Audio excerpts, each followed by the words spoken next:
जब गौतम बुद्ध ने सबसे कठिन सवाल का जवाब दिया, वह रात जिसने सब कुछ बदल दिया।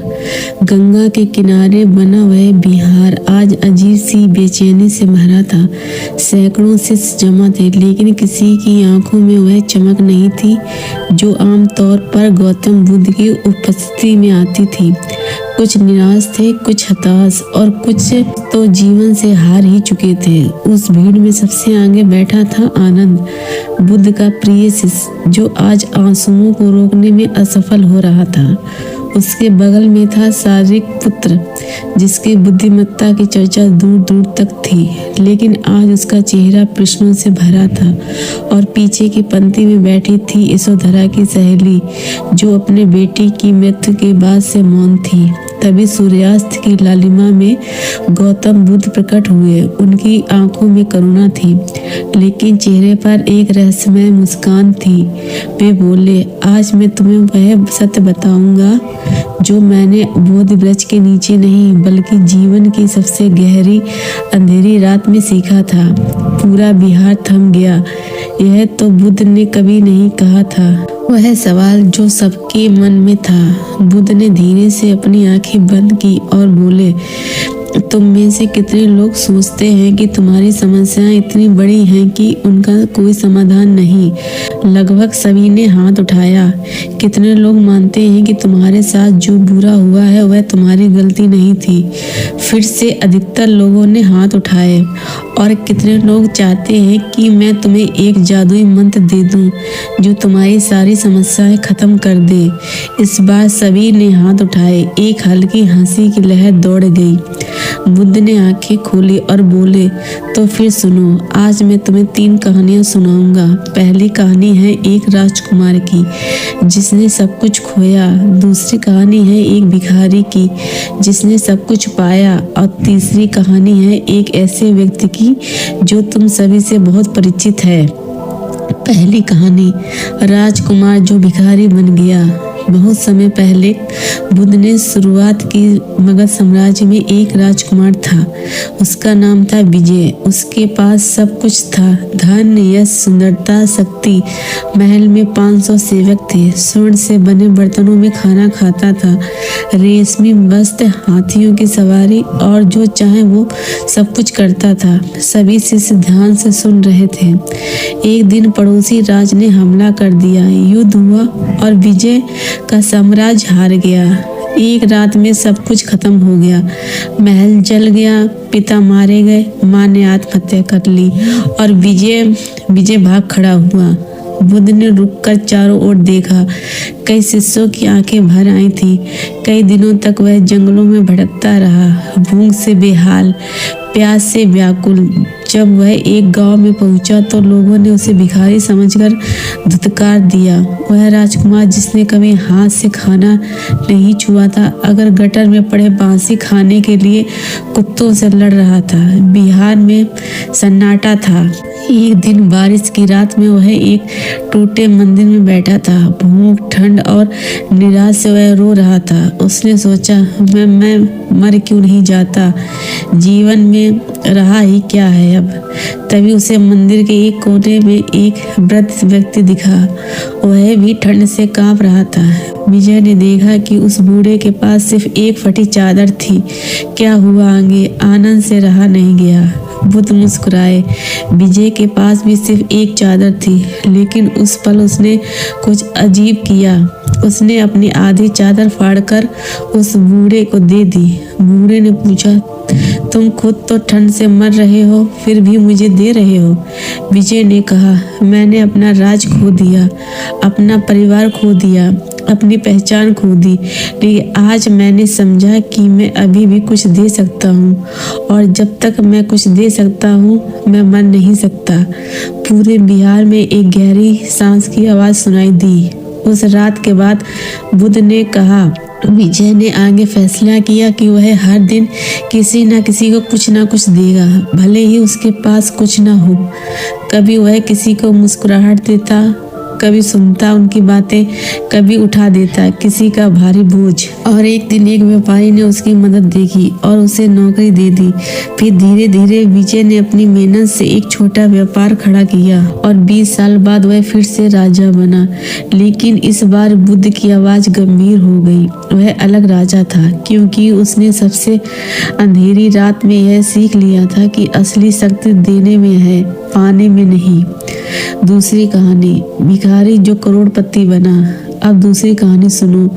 बुद्ध ने कहा, एक भिखारी था, उसका नाम कोई नहीं जानता था। लोग उसे बस लंगड़ा कहते थे, क्योंकि उसकी एक टांग जन्म से ही नहीं थी। वह हर दिन बाजार में भीख मांगता, लोग धक्का देते, गालियां देते, बच्चे उस पर पत्थर फेंकते। लेकिन सबसे बुरा था लोगों की उसे देखने की नजर, जैसे वह इंसान नहीं कोई जानवर हो। सारिपुत्र ने पूछा, भगवान, फिर वह करोड़पति कैसे बना? बुद्ध ने मुस्कुराते हुए कहा, धैर्य रखो सारिपुत्र, कहानी तो अभी शुरू ही हुई है। एक दिन भिखारी ने देखा कि एक छोटा बच्चा रो रहा है। वह भूख से बेहाल था। भिखारी के पास उस दिन सिर्फ एक रोटी का टुकड़ा था, जो किसी ने दे दिया था। उसे खुद भी 2 दिन से कुछ नहीं मिला था खाने के लिए, लेकिन उसने वह रोटी उस बच्चे को दे दी। बच्चे की माँ यह देख रही थी।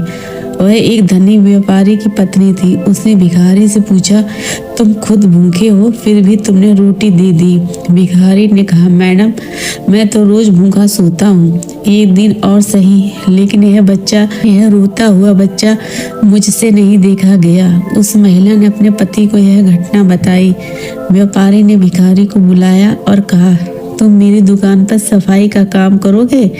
भिखारी खुश होकर बोला, हाँ, क्यों नहीं, लेकिन असली कहानी यहाँ से शुरू होती है। बुद्ध ने कहा, भिखारी एक टांग से ही काम करता, लेकिन वह इतनी मेहनत करता कि 2 टांगों वाले भी शर्मिंदा हो जाते।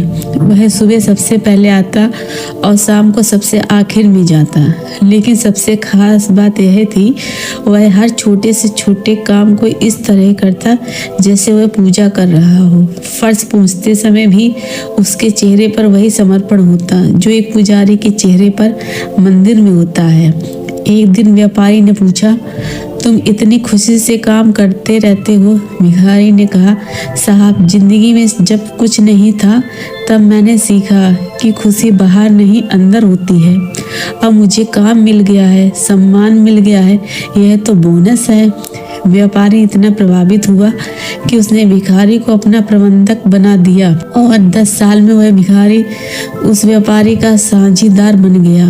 उसकी अपनी दुकानें खुली, लोग उसे सम्मान से देखने लगे। लेकिन सबसे बड़ा बदलाव यह था, वह हर महीने अनाथालय में खाना दान करता, गरीबों को कपड़े बांटता और हर भिखारी से वही बात कहता जो उसने सीखी थी, खुशी पाने में नहीं, होने में है। तीसरी कहानी, वह व्यक्ति जो तुम सभी जानते हो। बुद्ध ने गहरी सांस ली और बोले, अब तीसरी और आखिरी कहानी। यह कहानी एक ऐसे व्यक्ति की है जो यहाँ बैठे हर व्यक्ति से परिचित है। सभी से उत्सुकता से आगे झुक गए। वह व्यक्ति भी एक राजकुमार था। उसे भी सब कुछ मिला था, प्रेम, परिवार, धन, सुविधाएं। लेकिन एक दिन उसने दुनिया का दुख देखा और सब कुछ छोड़ दिया। वह जंगलों में भटकता रहा। 6 साल तक उसने कठोर तपस्या की, इतना उपवास किया कि उसकी हड्डियां दिखने लगी। उसने इतनी यातना झेली कि मौत उसके पास आकर लौट गई, लेकिन फिर भी उसे सत्य नहीं मिला।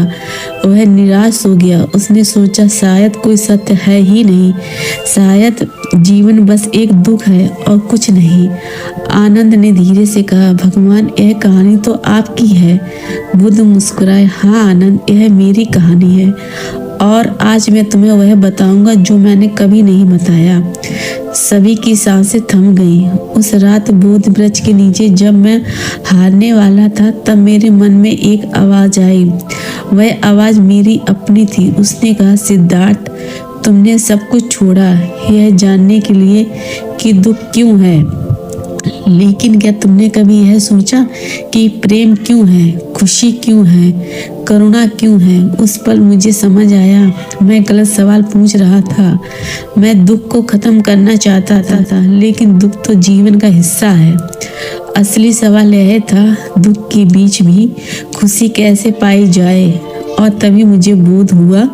बुद्ध ने अपनी आंखें बंद की और बोले, सत्य यह नहीं है कि दुख नहीं होगा, सत्य यह है कि दुख के बावजूद भी तुम शांत रह सकते हो। सफलता यह नहीं है कि तुम्हें कभी असफलता ना मिले, सफलता यह है कि असफलता तुम्हें मोड़ ना पाए। वह सब जो सब कुछ बदल देता है। बुद्ध ने आंखें खोली और अपने शिष्यों को देखा।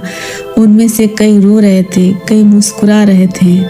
आज तुम सभी यहाँ इसलिए आए हो क्योंकि तुम्हारे जीवन में कोई समस्या है। किसी ने धन खोया है, किसी ने प्रियजन खोया है, किसी ने स्वास्थ्य खोया है, किसी ने आत्मविश्वास खोया है। लेकिन मैं तुमसे पूछता हूँ, क्या तुमने यह कभी नहीं सोचा कि तुमने क्या खोया है? सभी चुप थे। तुमने अपनी सांस नहीं खोई, तुमने अपना दिल नहीं खोया जो अभी भी धड़क रहा है, तुमने अपनी आंखें नहीं खोई जो यह सुंदर सूर्यास्त देख सकती है, तुमने अपनी क्षमता नहीं खोई कुछ अच्छा करने की, कुछ देखने की, कुछ बदलने की। बुद्ध खड़े हो गए और धीरे धीरे चलते हुए अपने शिष्यों के बीच आए। विजय ने सब कुछ खोने के बाद भी आधी चादर देने की हिम्मत दिखाई। लंगड़े भिखारी ने एक टांग होते हुए भी पूरे मन से काम किया। और मैंने 6 साल की असफलता के बाद भी एक और रात प्रयास किया। यही है जीवन का सबसे बड़ा सत्य। हार तब होती है जब तुम प्रयास बंद कर देते हो, तब नहीं जब तुम गिर जाते हो। 5 सूत्र जो जीवन बदल देंगे। बुद्ध ने अपने शिष्यों की ओर देखा और कहा, अब मैं तुम्हें 5 सूत्र देता हूँ। अगर तुमने इन्हें अपने जीवन में उतार लिया तो कोई भी समस्या तुम्हें तोड़ नहीं सकती। पहला सूत्र, जो तुम्हारे पास नहीं है उस पर मत रो, जो तुम्हारे पास है उसे देखो और उसका सर्वश्रेष्ठ उपयोग करो। जय के पास सिर्फ आधी चादर थी, लेकिन उसने उसे बांट दिया। लंगड़े के पास सिर्फ एक टांग थी, लेकिन उसने उसे पूरी मेहनत में लगा दिया। हर दिन किसी को कुछ दो, भले ही तुम्हारे पास कुछ ना हो। एक मुस्कुराहट दो, एक अच्छा शब्द दो, थोड़ा समय दो। जब तुम देते हो तुम्हें यह एहसास होता है कि तुम्हारे पास कुछ है, और जब तुम्हें लगता है कि तुम्हारे पास कुछ है तो तुम गरीब नहीं हो सकते। तीसरा सूत्र, हर काम को पूजा की तरह करो, चाहे तुम फर्श पोंछ रहे हो या राज चला रहे हो। जब तुम छोटे काम को भी पूरे मन से करोगे तो बड़े काम अपने आप आएंगे। लंगड़े भिखारी ने सफाई को पूजा बनाया और व्यापारी बन गया। चौथा सूत्र, असफलता से मत डरो। असफलता तुम्हारे दुश्मन नहीं, तुम्हारा शिक्षक है। पहले 6 साल असफल होने के बाद सफलता पाई। अगर मैं 5वें साल छोड़ देता तो बुद्ध कभी नहीं बनता। और 5वां सूत्र, सबसे महत्वपूर्ण, खुशी किसी चीज में नहीं, किसी स्थिति में नहीं, बल्कि तुम्हारे भीतर है। जब तुम यह समझ जाओगे तो दुनिया की कोई भी परिस्थिति तुम्हारी शांति नहीं छीन सकती। वह पल जो सबको बदल गया। बुद्ध ने अपनी बात समाप्त की और वापस अपने स्थान पर बैठ गए। कुछ देर तक सन्नाटा रहा, फिर धीरे धीरे एक एक करके सभी शिष्य खड़े होने लगे। आनंद ने कहा, भगवान, आज मैं समझ गया कि मैं क्यों दुखी था। वह देख रहा था जो मेरे पास नहीं है। यह नहीं देख रहा था कि मेरे पास गुरु जैसा मार्गदर्शक है। सारीपुत्र बोला, मैं सोचता था कि ज्ञान किताबों में है, आज समझा कि ज्ञान जीवन में है, अनुभव में है। और वह महिला जो अपने बेटे की मृत्यु के बाद से मौन थी, वह भी बोली, भगवान, मैंने अपना बेटा खो दिया था, लेकिन आज मुझे समझ आया कि मैंने वह प्रेम नहीं खोया जो मैं किसी और को दे सकती हूँ। मैं अनाथालय में बच्चों की देखभाल करूँगी। मेरा बेटा मेरे माध्यम से सैकड़ों बच्चों में जिंदा रहेगा। बुद्ध की आंखों में खुशी के आंसू थे। उन्होंने कहा, यही है वह बुद्ध जिसकी मैं तलाश कर रहा था। जब तुम अपने दुख को किसी और की खुशी में बदल देते हो तो तुम मुक्त हो जाते हो। वह सबक जो हमेशा के लिए है। उस रात के बाद उन शिष्यों के जीवन बदल गए। आनंद ने हजारों लोगों को बुद्ध की शिक्षाएं दी। सारिपुत्र ने अपने ज्ञान का उपयोग गरीबों की मदद के लिए किया और वह महिला सैकड़ों अनाथ बच्चों की मां बन गई। लेकिन सबसे महत्वपूर्ण बात यह थी, उन्होंने यह समझ लिया था कि जीवन में असली जीत यह नहीं है कि तुम्हें कभी समस्या न आए। असली जीत यह है कि हर समस्या तुम्हें और मजबूत बना दे।